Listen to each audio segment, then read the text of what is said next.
Let's talk about the nitrogen cycle. This cycle is a bit more difficult than the last ones, and it starts with nitrogen in the soil and nitrogen in the atmosphere. Lightning is one of two ways nitrogen can be released from the atmosphere.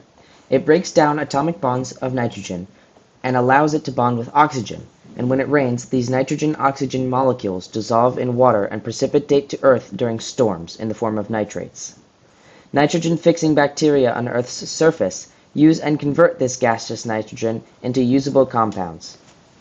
These new nitrogen compounds, mainly ammonia, are released into the soil, and now nitrifying bacteria convert this into nitrate, which is finally released into the soil and no longer touched by bacteria. Now plants can use this new nitrate. Plants can take nitrogen from the soil or from the air. We'll focus on the ones that take nitrogen from the soil for right now. These plants use nitrogen as a nutrient, and animals then eat those plants and get the nutrients from that. If these animals die, their nitrogen will be released back into the nitrogen-fixing bacteria, then into the nitrifying bacteria, and then back into the soil. Now let's talk about plants that take nitrogen straight from the atmosphere.